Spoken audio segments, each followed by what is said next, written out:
there's always that hope.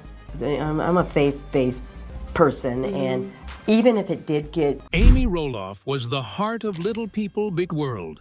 But behind the scenes, her life was falling apart.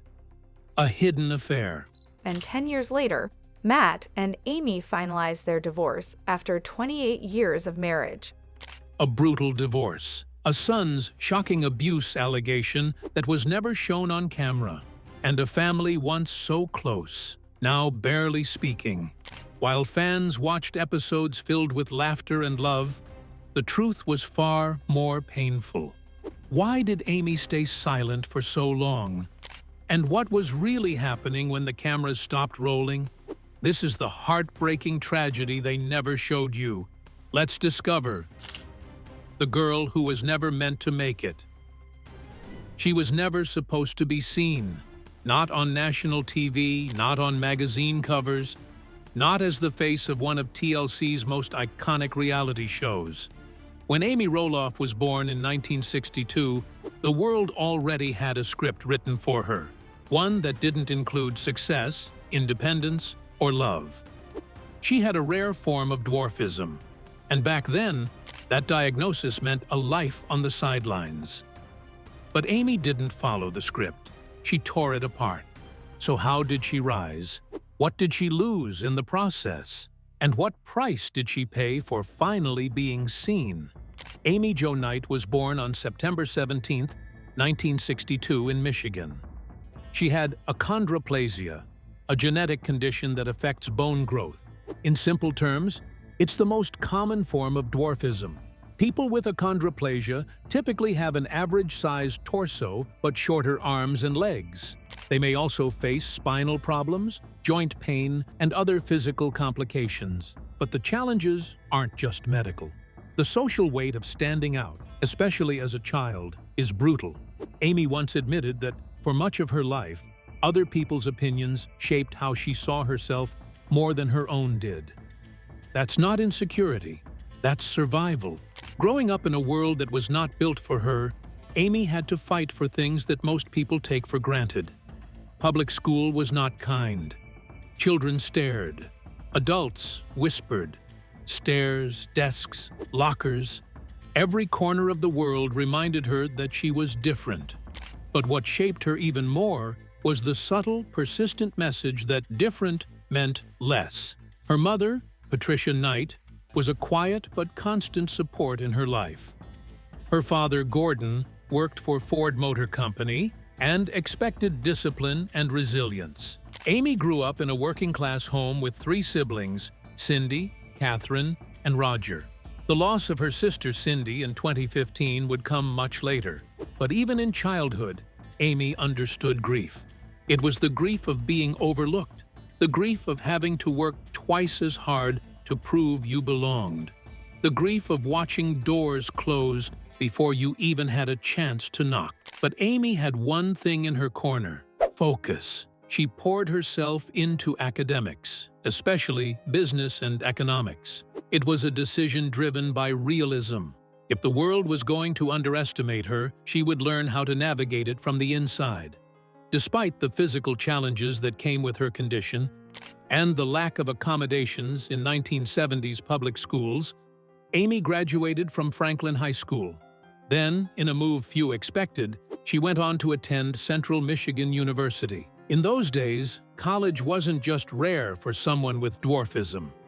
It was nearly unheard of. There weren't accessibility ramps on every campus. There weren't disability support offices advocating for accommodations. Amy had to figure it all out on her own. And she did. She earned a degree in business and took the first steps toward a life no one had prepared her for, but one she had started to imagine. And then, in 1987, Amy met someone who changed everything. At a Little People of America convention, a national gathering for people with dwarfism, Amy met Matt Roloff. He was outspoken, full of energy, and had already begun building a career in tech. Matt had dystrophic dysplasia, a different type of dwarfism that brought its own set of medical challenges. He walked with crutches, used a motorized cart, and had undergone multiple surgeries in childhood. Despite their differences, Amy and Matt connected fast. Within a year, they were married. At first glance, it looked like a dream pairing, two people who understood each other's world in a way most outsiders never could. But fairy tales aren't built in a day, and they're rarely what they seem. Was this the life Amy Roloff had always dreamed of? Or did it become something else entirely? Something she couldn't control? A TV star with a cracking heart. Amy's hidden struggles. In a bombshell revelation that rocked longtime fans, Amy Roloff finally confirmed what many had only suspected for years. While they were still married, her husband Matt was already involved with another woman. And not just any woman. Karen Chandler, a longtime employee at Roloff Farms. In her memoir, A Little Me, Amy did something she had never done on television. She told the truth, plain, unfiltered, and deeply personal. That Matt's emotional and possibly physical relationship with Karen started before their marriage ended. This wasn't some speculative tabloid headline. It came from Amy herself. Why did she stay silent for so long? And what was it really like living under the spotlight while your marriage quietly fell apart behind the scenes? In 2006, Little People, Big World premiered on TLC. At the time, reality TV was still finding its voice. Most shows relied on drama, competition, or shock value, but LPBW offered something different. A real family, living with dwarfism, trying to manage a farm in Oregon. It was marketed as feel-good television, educational, wholesome, and intimate. But for Amy, it was the beginning of a double life. One that played out in full color on television, and one that unraveled quietly off-screen. Amy wasn't just a mom anymore. She was a TV personality. The audience watched her cook, clean, raise her children, and navigate farm duties, all while managing the complex logistics of filming a reality show. She had no training for this. There was no manual for how to raise 4 children, Zach, Jeremy, Molly, and Jacob, while being filmed nearly every day. Everything became content. A spilled glass of milk could become a scene. A disagreement over chores could become a plot point. It was no longer just about parenting. It was about perception, about editing, about performance. What viewers didn't always see was how isolating it all was for Amy. On screen, she appeared composed, even cheerful. But behind closed doors, her marriage was beginning to strain. Matt had always been a big thinker, a man with projects, ideas, and ambitions. Amy was more grounded. She focused on the daily routines that kept their family moving. As the show grew in popularity, Matt leaned harder into the business side of things. He expanded farm operations, hosted public events, took more control of the family's brand. Amy, meanwhile, remained in the background, quietly holding things together while feeling more and more like an afterthought. The emotional gap between them widened. Fans noticed it. In later seasons, the tension between Amy and Matt wasn't just subtle, it was undeniable. Their conversations felt clipped, their chemistry absent, and yet they continued filming because the show had become their life, and their life had become the show. Then came the rumors. Fans speculated about Matt's closeness with Karen Chandler, who worked as a manager at Roloff Farms. She had been around for years, always professional, always present. But something had shifted. Karen was showing up in more episodes. She was mentioned more often, and Matt seemed increasingly comfortable around her, relaxed in a way he no longer was with Amy. For a long time, Amy said nothing. She kept smiling for the cameras. She kept cooking, filming, parenting. But she knew. In her 2019 memoir, Amy confirmed it. The relationship between Matt and Karen had begun while she and Matt were still married. She described moments where she felt dismissed, isolated, and disrespected. Times when she had to smile for a scene after learning something devastating. According to Amy, Matt's involvement with Karen was one of the main reasons the marriage ultimately failed. And yet, for years, she said nothing publicly. Why? Because the show came first, the brand came first, and, perhaps most painfully of all, the family came first, even when it was already broken. Their divorce was finalized in 2016, after 27 years of marriage. For most people, divorce is a private heartbreak.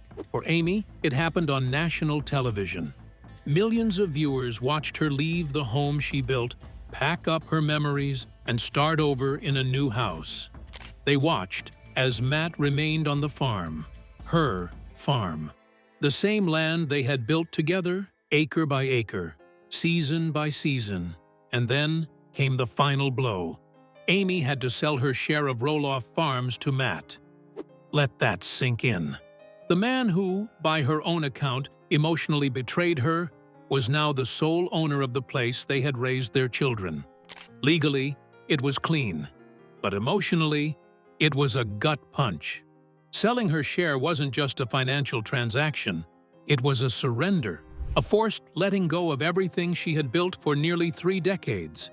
Amy later said she felt she had no choice. The strain of trying to co-manage the farm with Matt while navigating their post-divorce relationship and filming commitments had become too much. She described the experience as one of the hardest decisions of her life. And it wasn't just about the land. It was about identity, about dignity, about walking away from the very foundation of her adult life. So where was the show during all of this? Where were the camera crews, the producers, the editors? Selective silence. The editing around Amy and Matt's separation was tactful. Viewers got glimpses of tension, sure, but the affair was never directly addressed. The emotional fallout was never fully shown. That silence was its own kind of betrayal. In interviews, Amy has admitted that the hardest part wasn't the betrayal. It was pretending everything was fine. Going on camera, scene after scene, while holding back what she really felt. That's the cost of being on reality TV. You get to share your story, but you don't get to control how it's told. You're living through real heartbreak and watching it get turned into entertainment. And yet, she didn't quit. She kept filming. Even after moving into her new home, even after Matt's relationship with Karen became public, even after fans began criticizing the dynamics on screen, Amy stayed. Why? Because she didn't want to disappear. She didn't want to let the show or Matt define the end of her story. But the cost was high. It's one thing to lose a marriage. It's another to lose your home, your work, and your voice, all at once. Amy was left to rebuild from the ground up, while Matt moved forward with Karen, still surrounded by familiar settings and the comforts of the farm. The family that fell apart. After Amy and Matt's divorce was finalized in 2016, Going through a divorce, final here, and so many things are happening at the same time. It's a little scary. Yeah. the cracks in the Roloff family that had been quietly forming began to split wide open. And at the center of it all was Roloff Farms, the land they built together, the home their kids were raised on, and now, the battleground that would define a new kind of conflict, a generational one. The most visible fallout came between Matt and Zach Roloff. For years, Zach had been the most involved of the 4 children in the farm's daily operations. He helped with pumpkin season, worked events, and seemed like the natural successor. Fans assumed, reasonably, that one day Zach and his family would take over the farm. But that's not how it played out. In 2022, on their podcast Raising Heights, Zach and his wife Tori revealed that Zach had made a serious offer to buy part of the farm from Matt. According to Zach, it wasn't just about money. It was about continuing a legacy, about keeping the farm in the family. But Matt rejected the offer. He claimed Zach's expectations were unreasonable. Zach, in turn, called Matt's version of events a lie. What had once been a hopeful transfer between father and son turned into a deeply personal breakdown. Amy, now remarried and trying to move forward with her own life, was thrown back into the middle. She tried to mediate, but she was also trying to protect her peace, something she had fought hard to earn after years of public heartbreak. In interviews, she admitted that watching Matt and Zach's relationship unravel was hard to see and deeply sad. It wasn't just a business disagreement, it was about trust, about generational pain, about feeling like a child doesn't belong in the place they grew up. And the consequences were lasting. Zach and Tori eventually moved out of Oregon and settled in Washington. Physically and emotionally, they distanced themselves from the rest of the family. Even though they continued to appear on Little People, Big World for a time, their scenes grew more controlled, more detached. It was clear to many viewers that Zach no longer felt fully at home on the farm or in the family dynamics surrounding it. Jeremy Roloff, Zach's fraternal twin, had already stepped away from the show years earlier. Unlike Zach, Jeremy is of average height.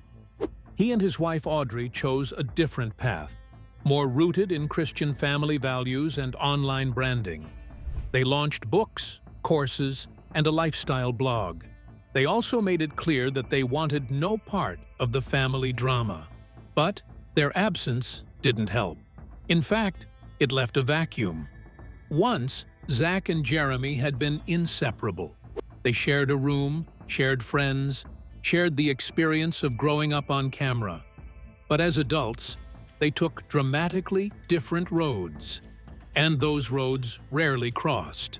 Amy has spoken about the distance between her sons with a mixture of sadness and resignation. She tries to stay in touch with both. She visits their homes. She loves her grandchildren, but she's no longer the glue holding everyone together. And in some ways, she isn't even allowed to try anymore. The dynamics are too fragile, the egos too bruised, the conversations too guarded. Then there's Molly Roloff, the only daughter. Smart, quiet, private. She stepped away from the show years ago and never came back.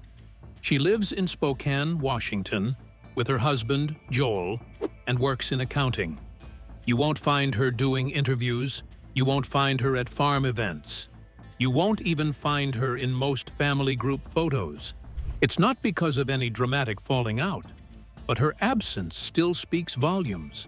She chose a life away from cameras, away from fame, and largely away from the family's public identity.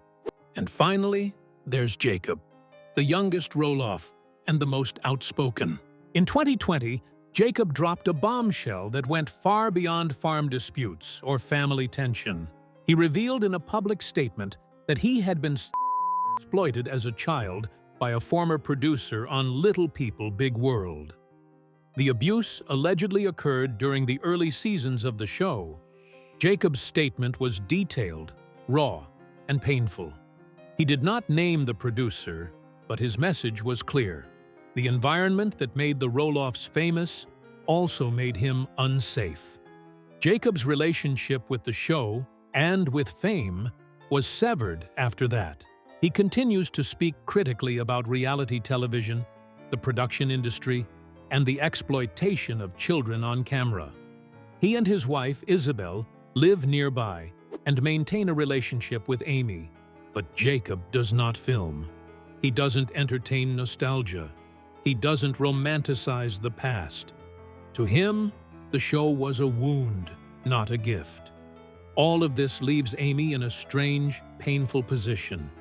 She is close to her children, but they are no longer close to each other. She is connected to the farm, but no longer part of it. She is proud of the show's legacy, but burdened by the truths it never showed. Fans who once watched the Roloffs to feel inspired now watch with a sense of unease. The warmth is gone. The laughter is sparse. The family dinners have turned into separate tables in separate homes. Even Matt Roloff has admitted that the show can exaggerate conflict through editing. But not all of this is editing. Some of it is real. Deep, lasting emotional damage that no producer or storyline can repair. Today, the Roloff family is scattered. Zach and Tori raising their kids in Washington.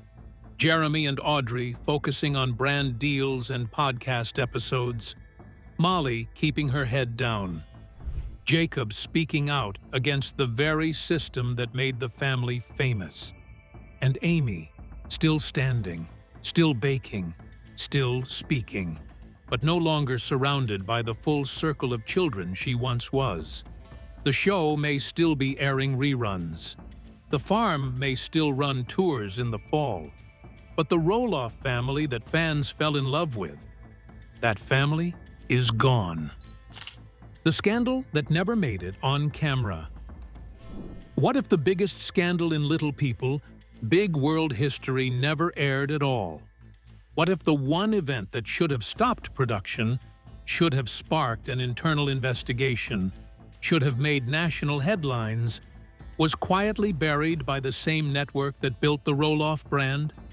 And how did Amy Roloff respond when the most devastating accusation came from her youngest son? In December of 2020, Jacob Roloff posted a statement that sent shockwaves through the LPBW fanbase. It was shared on Instagram with no warning and no preamble. In it, Jacob revealed that he had been unfairly taken advantage of by a former producer from Little People, Big World, during his time as a child on the show. He did not name the individual, but specified that it happened while the show was actively filming, and that he had since come to terms with the trauma through therapy and the support of his wife, Isabel. For viewers who had followed the show for more than a decade, the news was devastating. But for those paying close attention, it wasn't entirely surprising. Jacob had left the show years earlier, around the time he turned 18. He had distanced himself from the family's brand, refused to participate in episodes, and frequently criticized both the show and the reality TV industry. He called the process manipulative. He said the show created artificial conflict, and he often pointed out how strange and uncomfortable it was to have your private life turned into scripted content under the guise of authenticity. But nothing prepared people for the weight of his statement in 2020. Jacob wrote that the mistreatment happened while he was still a minor, that it went unnoticed or ignored by the adults around him, that he had been living with the memory for years in silence.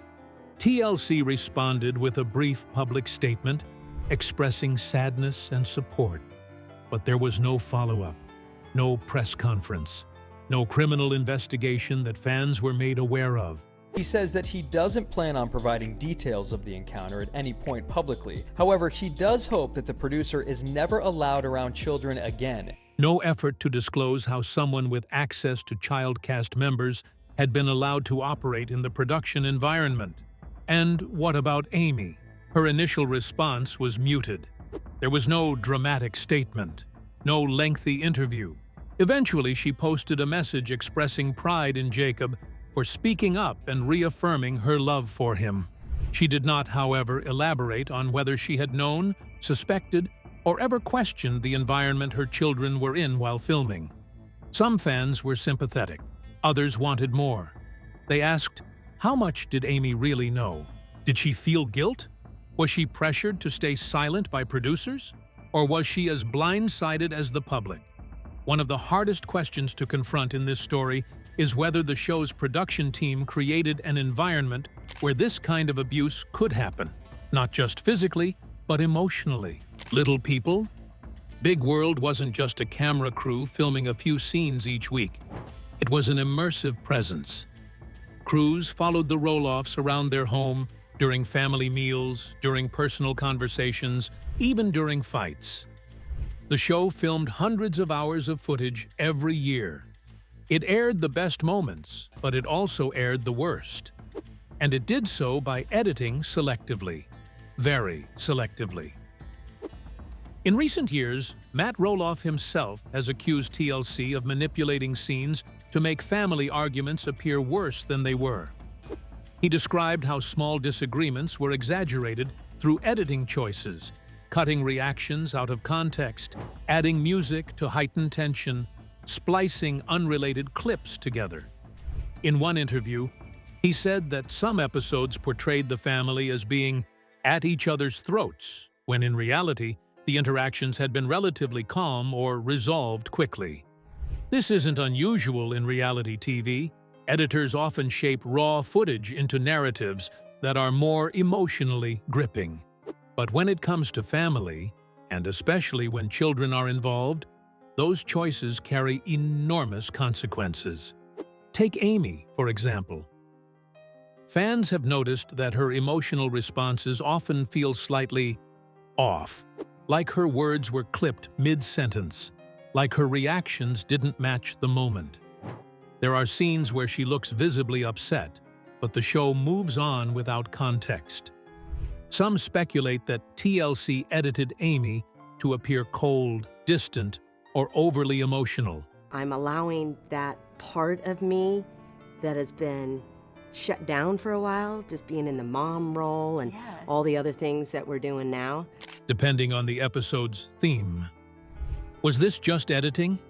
Or was it a conscious effort to cast Amy in a certain light? And if that's true, if Amy's image was shaped to serve a narrative she didn't control, what does that say about how the show treated her pain, her divorce, her estrangement from her children? The fact that she was, at times, the only woman in a house full of male decision-makers, producers, network executives, even Matt, who often took the lead on business matters related to the show? This is where the ethics of reality TV come into sharp focus. Amy wasn't an actress. She wasn't reading lines from a script. She was living her real life on camera and being edited in ways she couldn't approve or object to in real time. Her struggles with Matt, her disappointment in family dynamics, her grief over selling the farm, her sadness about how things had changed. All of that became content. Viewers remember moments like Amy crying in her kitchen or quietly walking through an empty house. But how many of those moments were presented honestly? And how many were manufactured, cut from hours of footage to squeeze out the most dramatic emotion possible? And here's the darker question. If the show was willing to manipulate that, if it was willing to mold Amy's heartbreak into digestible television, what else was it willing to ignore? That's what makes Jacob's allegations so haunting. Not just the horror of what happened to him, but the implications about the system surrounding him. The cameras didn't catch it. The adults didn't stop it. And after he went public, the network didn't truly reckon with it. Amy was caught in the middle of all of this, as a mother, as a woman, as someone trying to maintain her family's safety and her own emotional stability, all while being edited by people whose only job was to keep the show profitable. And here's the real scandal. Jacob's abuse was never mentioned in an episode. Not once. A multi-season show about real life never addressed the most serious event that occurred behind the scenes. Not even in a title card. Not even as a footnote. It was invisible. Fans have called out TLC for this. Some stopped watching entirely. Others demanded transparency, but the show went on. New seasons were filmed. Amy smiled on camera again.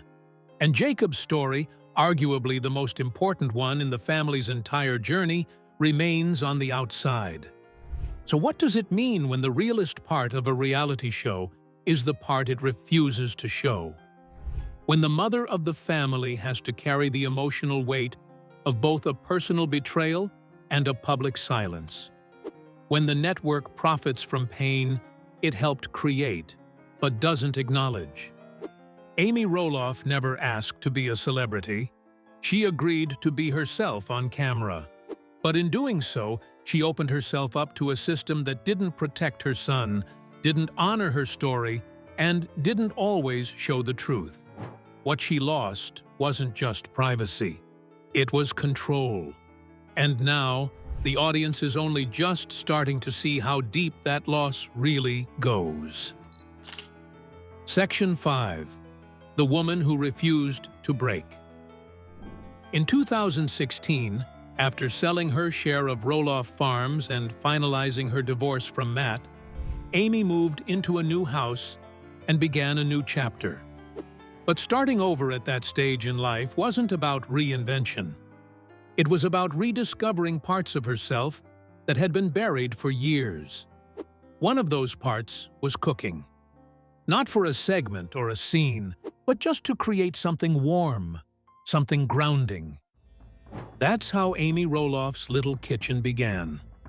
What started as a personal outlet became an online business, a brand built not on spectacle, but on simplicity. Cookies, brownies, and seasonal treats made in small batches, packaged with care and shipped directly to customers. It wasn't about mass marketing or celebrity endorsements. It was about reconnecting to something familiar. Baking had always been Amy's way of bringing people together. Now, it was also how she brought herself back to center. But even more unexpected than a new business was a new relationship. In 2017, Amy met real estate agent Chris Merrick. At first, fans were skeptical. The dynamic was unfamiliar. Chris wasn't part of the farm. He hadn't been a long-time figure in Amy's public life. But over time, the two grew closer, and in 2021, they were married. The wedding took place at Roloff Farms, the same location where so many of Amy's most difficult memories had unfolded. That choice wasn't just symbolic. It was Amy taking back the space, redefining it, rewriting the story on her own terms. Chris is different from Matt in nearly every visible way. He's soft-spoken, measured, not interested in fame. And while he's made appearances on the show, it's clear that his presence in Amy's life is rooted in stability, not production value. They travel, they cook together, they spend time with Amy's grandchildren. There's no grand narrative arc, just a new phase, shaped by peace and choice. Amy didn't stop at business or romance. She also expanded her philanthropic efforts. Years ago, she launched the Amy Roloff Charity Foundation, focused on supporting at-risk youth, single parents, and people with disabilities. Her work includes fundraising events, speaking engagements, and community outreach, not just with money, but with presence. So what does it mean to be real in a world that only wanted the highlights? Amy Roloff never gave the world a perfect version of herself, but she gave something harder. She gave her actual life. And now, finally, she's getting to live it on her own terms. Thanks for watching. If you enjoyed this, don't forget to like, comment, and subscribe. Click the next video for more exciting content.